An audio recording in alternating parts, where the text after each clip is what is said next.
네, 여러분 이어서 계속 해보겠습니다. 자, 입금과 입금 불산입에 관한 내용들이고요. 문제는 자, 15번입니다. 옳지 않은 것은 이라고 하네요. 1번 각 사업연도 소득으로 이미 과거에 과세된 소득은 올해 다시 법인의 각 사업연도 소득 금액을 계산할 때 입금에 해당하지 않는다라는 거예요. 맞아요. 과거에는 이게 2월 입금이라는 표현이었는데 지금은 이미 과세된 소득이라는 세법상 표현으로 이제 쉽게 바뀐 건데 내용이 과거에 이미 그 내용에 대해서 과세가 됐다면 그거에 대해서 만약에 동일한 거에 대해서 미래에 다시 입금으로 올리면 입금으로 계산하면 그건 입금 불산입한다 이 말이에요. 입금에 해당하지 않으니까요. 과거에 이미 입금했잖아 이 말이야. 됐죠? 당연한 말을 이제 풀어서 써놓은 겁니다. 보험업법에 따라 유형자산 및 무형자산을 평가하여 장부금액을 증액한 경우에는 평가이익을 인정한다. 맞는 표현이죠. 재고자산 안 됩니다. 유형자산, 무형자산만 돼요. 재고자산 안 됩니다. 보험업법에 법에 따라 써야 돼요. 이사회 결의에 따라 안 돼요. 자기들 맘대로 하는 거 아니야. 법에 따라서 유형자산, 무형자산을 평가해서 증액한 경우 평가이익 인정한다라는 거. 무상으로 받은 자산의 가입과 채무의 면제 또는 소멸로 인한 부채 감소액 중 2월 결성금을 보존하는 데 충당한 금액은 입금에 해당하지 않는다. 맞죠? 요 앞쪽에 무상으로 받은 자산의 가입, 요거 자산 수증 이익이죠. 그리고 채무의 면제 또는 소멸로 인한 부채 감소액 이걸 뭐예요? 채무 면제 이익이에요. 자산 수증 이익이든 채무 면제 이익이든 법인세는 순자산 증가설이기 때문에 순자산 증가설이기 때문에 기본적으로 입금으로 봐요. 세금 내라는 거지 거기에 대해서. 그런데 우리 회사가 결손금 떠안고 있는 마음의 빚이 많아. 과거에서부터 넘어온 2월 결손금이 있어. 그래서 이걸 없애는데 이 채무 면제 이익이나 자산 수증 이익을 썼대요. 퉁쳐서 없앴다는 거지 결손금을. 그렇다면은 그 경우에는 입금에 해당하지 않게 해줄게 라는 거. 됐죠? 5번부터 볼게요. 정기분 업무 관련 자산 재산세가 단기에 환입된다면 동금액은 입금에 해당한다. 이거 대전제가 뭡니까? 알아야 될 거. 과거에 세금을 냈을 때 송금 인정을 받았던 금액을 시간이 지나서 환입됐다면 그때는 입금이에요. 과거 송금이었으면 돌려받을 때도 입금이에요. 자, 업무 관련한 재산세는 과거에 납부했을 때 송금으로 인정된다는 사실을 일단 여기서 알아야지 이걸 풀 수 있겠죠. 그게 시간이 지나서 확인해 봤더니 너무 과하게 납입됐대. 그래서 돌려줬대요. 그럼 내가 돌려받았어. 그때 송금으로 인정됐던 걸 돌려받았으니까 입금에 해당한다는 거예요. 반대로 만약에 법인세라고 해볼까요? 법인세는 납부할 때 어떻게 돼? 송금 불산입 항목이죠?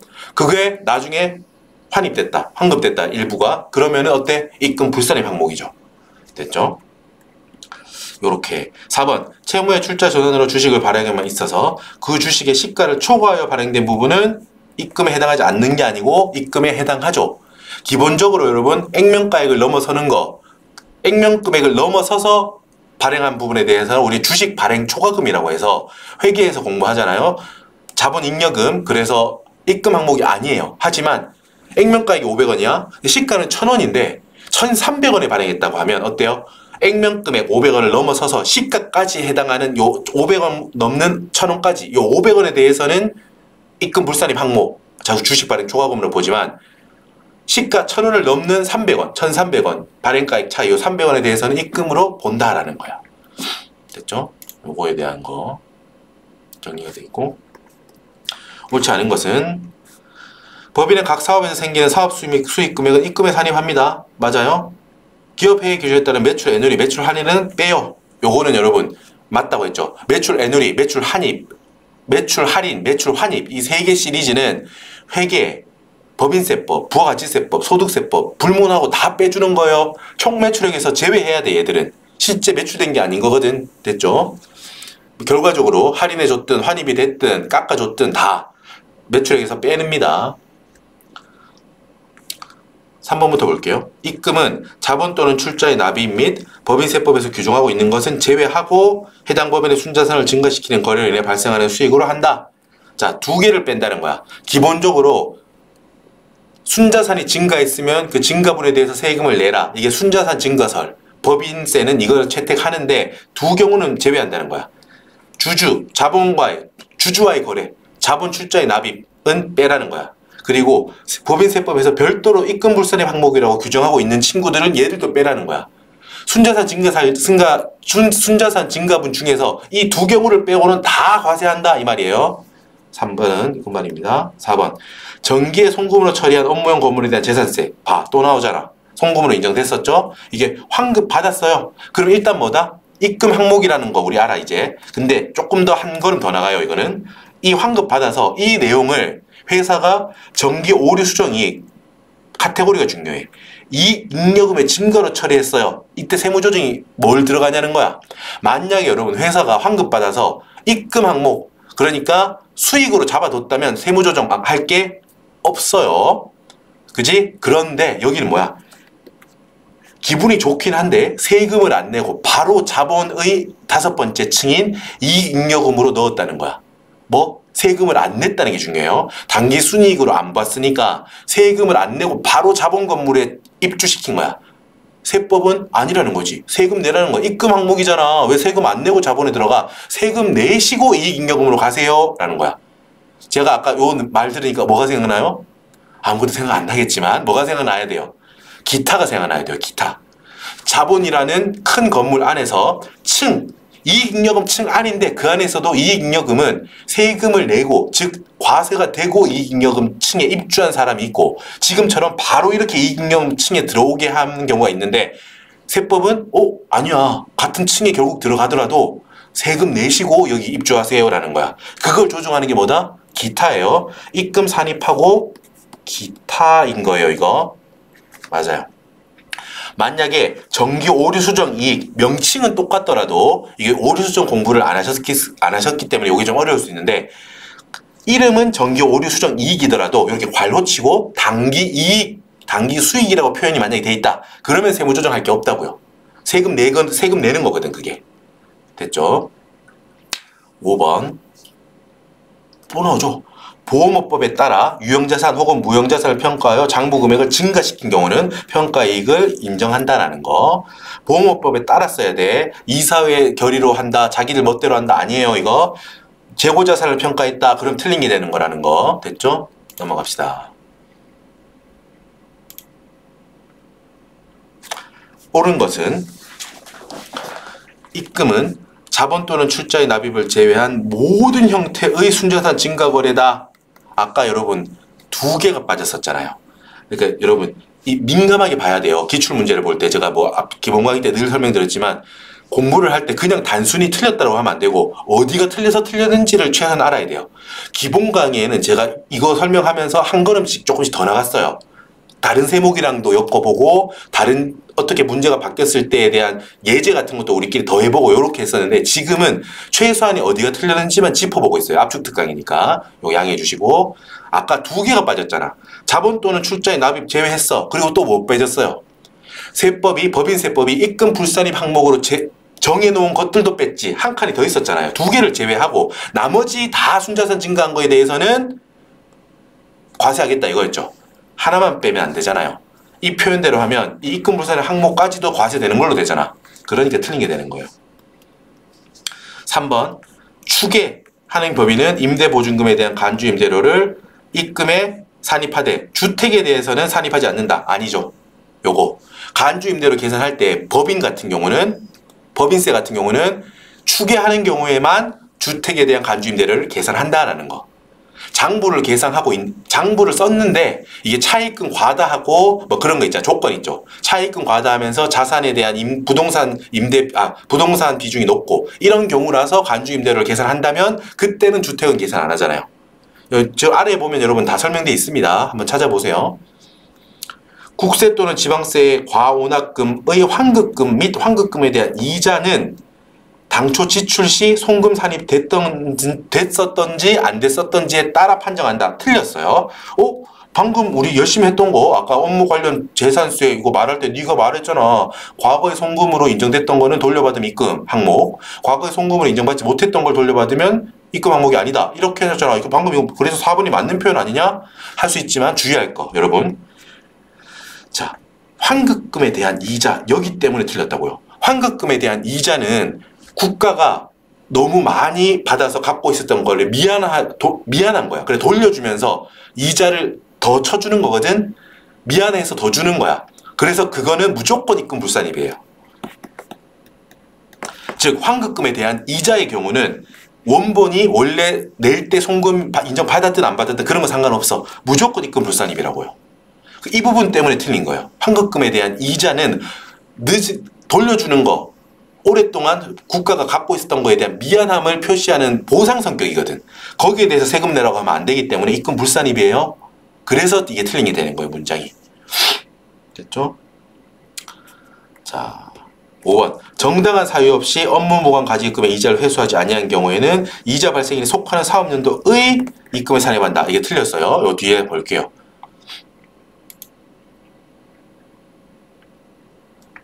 설명은 여러분 받으시면 다 이렇게 되어 있습니다. 과원합금 이런 거에 대한 자세히 친절하게 설명이 되어 있으니까 한번 필요하신 경우 다 봐주세요. 자, 정당한 사유 없이 회수하지 않은 가지입금의 금액은, 자, 입금을 산입하는 건 맞아요. 정당한 사유 없이 안 했을 경우 회수를. 그런데 그 시기가 지금 나의 경우잖아. 가지입금의 이자를 이자 발생에 속하는 사업연도 종료로부터 1년이 되는 날까지 회수하지 않았을 때 그 이자를 입금에 산입하는 거야. 지금 이 조건이 안 맞잖아. 이자 발생일에 속하는 사업연도에 입금 산입하는 게 아니고 이자 발생일에 속하는 사업연도 종료일이 1년이 종료일로부터 1년이 되는 날까지 회수 안 했다면 그때 그 이자를 입금 산입한다고. 시기 차이에요. 지금 앞에 문제 보면은 가지급금의 이자를 회수하지 아니했다고 이자 발생에 속하는 사업연도에 바로 입금 산입하는 게 아니라고. 언제까지 회수 안 했을 때? 이자 발생에 속하는 사업연도로부터 1년까지도 안 했을 때 그때 입금을 산입한다 이거거든요. 그래서 틀린 게 되는 거예요. 이런 거 꼼꼼하게 봐야 맞출 수 있습니다. 이런 것들은.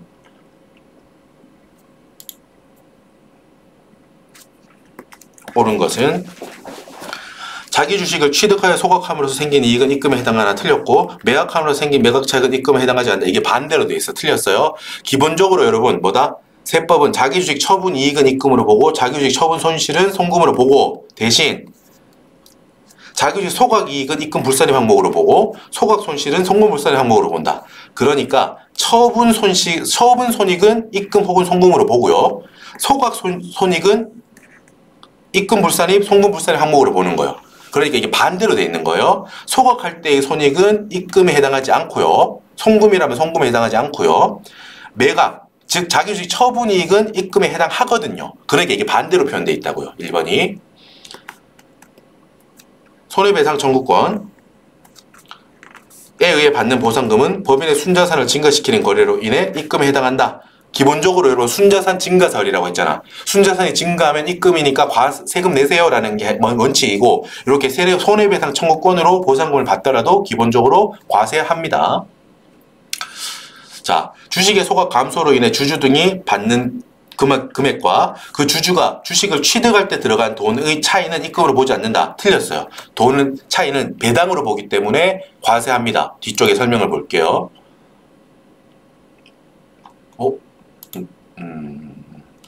페이지가 좀 엉켰나 보네요. 자, 여러분 일단 이 설명드릴게요. 이거 기본 강의 때는 막 표를 그려서 설명드렸는데 말로 한번 해보겠습니다. 말로. 자, 주주가 있어요. 어떤 회사의 주주가 있다고요. 회사의 주주가 처음에 그 주식을 사기 위해서 취득하기 위해 사용한 돈이 있겠죠? 이게 100원이라고 해봐요. 100원. 100원 주고 샀어. 갖고 있다는 거야. 근데 어느 날 내가 가진 주식의 해당하는 법인이 주주님들 그 주식 없앨 거거든요. 제가 돈 드릴 테니까 감자 대가를 드릴 테니까요. 그 주식 좀 저한테 돌려주세요 라고 했다는 거야. 얼마 줄 건데? 라고 했더니 뭐 300원 드릴게요 라고 했대요. 자, 그게 여기죠. 주식을 감자하기 위해서 내국법인이 취득하는 금전. 그러니까 지금 내국법인이 내가 주주인 경우야. 지금 법인세니까 나한테 나한테 주식을 갖고 있는 사람도 법인인 경우가 지금 알았죠? 취득하는 이번에 300원을 받게 됐다 이거야. 내가. 그러면 쉽게 생각하면 돼요. 과거에 이 주식을 취득하는데 100원이 들었죠? 이번에 그 주식을 돌려주는 대가로 나는 300원을 받았죠. 얼마 이득이야? 200원만큼 이득이죠? 그죠? 그래서 요거를 봤을 때 형식적으로는 배당은 아니잖아요. 감자의 대가로 받은 거잖아. 그죠? 하지만 이게 이거 배당하고 똑같잖아. 그냥 이거 200원 배당으로 준 거하고 똑같으니까 과세하겠다. 배당으로 의지하겠다라는 거거든 이게. 엄밀히 따지면 형식적으로 배당은 아니지만 네가 주주가 갖고 있던 거하고 이번에 받는 금액이 차이가 생겨서 주주한테 이익이 갔으니까 배당 간 걸로 보겠다라는 거예요. 의제 배당의 유형 중에 이게 하나입니다. 그래서 입금으로 보지 않는다. 틀렸어. 배당으로 보겠다고 과세한다는 거예요. 결과적으로. 표현을 한번 차분히 읽어보세요. 여러분. 4번 또 나온다. 땡큐. 과원합금의 환급금에 대한 이자도 입금에 해당한다. 아니라고요. 늦게 돌려주는 거 미안하다. 돌려줄게. 너무 많이 받았었네 내가. 돌려줄게. 그거에 대한 보상으로 주는 부분에 대해서는 무조건 입금 불산입한다고 했잖아요. 정기분 업무 관련 없는 자산 재산세. 요거는 뭐다? 지출 시 송금 불산입 항목이죠. 업무 무관 재산세니까요. 환입이 됐어. 그걸 돌려받았다고. 그러면 이건 당연히 입금 불산입 항목이잖아. 입금에 해당하는 게 아니죠. 됐죠? 옳지 않은 것은 법인세법에서는 엄밀한 의미에서는 순자산을 증가시키는 거래에서 발생한 수익으로 보기 어렵지만 특별히 입금으로 하는 경우 입금을 보는 게 있다. 오케이. 간주 임대료나 이런 것들 정책적인 목적으로 이렇게 하는 경우가 있다라는 걸 요금 그대로 받아들입시다. 이런 표현. 각사는 소득으로 이미 과세된 소득은 미래에 또다시 입금으로 과세하지 않는다. 맞아요. 아까 설명드렸던 거죠. 2월 입금이라는 과거 표현 똑같은 내용입니다. 4번 자산 수중 이익과 채무 면제 이익 중 2월 결손금의 보전에 충당된 금액은 입금에 해당하지 않는다. 이것도 아까 봤던 내용 똑같이 나왔네요. 5번 직전 사업연도에 송금 산입된 금액이 환급됐다. 환입됐어. 뭐라고? 송금 산입으로 인정됐던 게 돌려받으면 입금 항목이죠. 자 들으세요. 입금 항목이다. 그 경우에는 뭐다? 자비익으로 계상된 경우 입금에 산입한다라고 했는데 여러분 이 표현에 대해서 헷갈릴 수 있습니다. 자비익으로 이미 IS상 손익계산서상 수익으로 계상했다라는 거잖아. 이때 이 표현을 이미 입금으로 잘 돼 있는데 또 입금 산입하나요? 라고 오해할 수 있습니다. 이 표현이. 하지만 그렇지 않아. 이게 지금 일단 다른 객관식이기 때문에 우리가 입금에 산입한다는 이 표현이 원래 중의적인 표현이 있어요. 자, 환급되어 손익계산서상 자비익으로 계상된 경우 자, 첫 번째 표현, 첫 번째 의미 아까 우리가 처음에 생각했던 것처럼 입금 산입이라는 세무조정을 한다라고도 읽힐 수 있어 이게.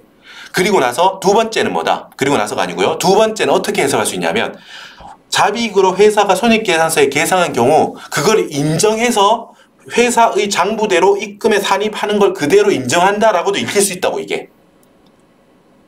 그래서 만약에 1, 2, 3, 4번에서 읽었을 때 다른 게 명확하다면 5번도 사실 정답이 될 수도 있어. 하지만 지금 3번이 명확하거든요. 틀린 게.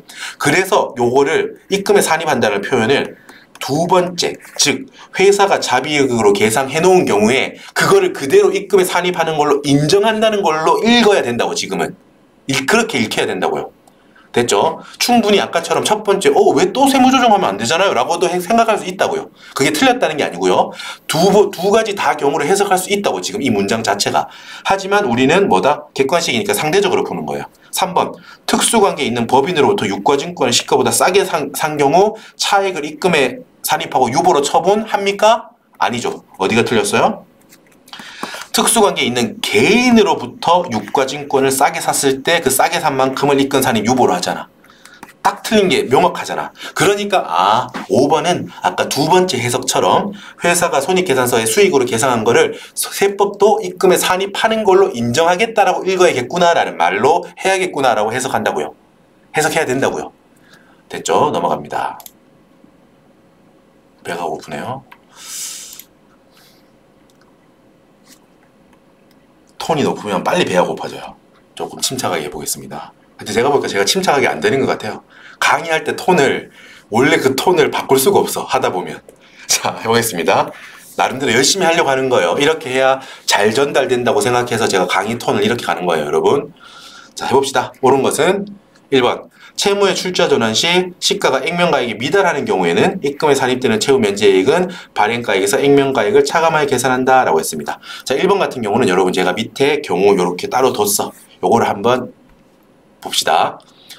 자, 주식의 시가를 초과하여 발행된 금액은 채무 면제 이익으로 본다. 파란색 경우, 파랑이 경우 발행가가 10,000원이에요. 근데 시가는 7,000원이야. 근데 액면가액 5,000원이고 아까 시가를 초과하는 부분에 대해서는 입금한다고 했지? 액면가, 시가, 요 차이 2,000원에 대해서는 주발초로 봐서 과세하지 않는데, 요 시가를 넘어서서 발행하는 부분에 대해서는 입금으로 본다고 했지. 그리고 요때는 채무 면제이익이 3,000원이 되는 거예요. 과세한다는 거야. 3,000원에 대해서. 자, 이때 근데 특이하게 시가가 액면가액에 미달하는 경우가 많지 않겠죠, 여러분. 보통 여러분 주식 시가가 주가가 액면가액보다 미달하는 경우는 잘 없어요. 근데 어려운 회사는 그럴 수도 있을 거예요. 그죠? 지금 이렇게 출자 전환한다 이런 친구들은 법인은 뭐 친구는 아니지만 법인은 상황이 어려워서 이런 경우는 특이하게 액면가액보다 시가가 낮은 경우도 있을 거예요. 이때는 예를 들면 경우 2 발행가는 10,000원에 발행했는데 시가는 4,000원, 액면가액은 5,000원이래요. 그러면 위에처럼 시가와 발행가액 차익을 채무 면제 이익으로 하자면 6,000원이 채무 이익이 되잖아. 근데 이때는 이렇게 하지 않고 액면가액과 발행가액 차익인 5,000원만 과세하겠다 이 말이에요. 이렇게 이 말이에요. 시가가 액면가액에 미달하죠. 특이하구나. 이때는 뭐다? 발행가액과 시가의 차이가 아니라 발행가액과 액면가액의 차이. 10,000원에서 방금 5,000원 뺀 경우에요. 시가 4,000원, 액면가액 5,000원 이 경우야. 이때는 발행가액 10,000원에서 액면가액 5,000원을 빼서 입금을 계산하겠다라는 표현.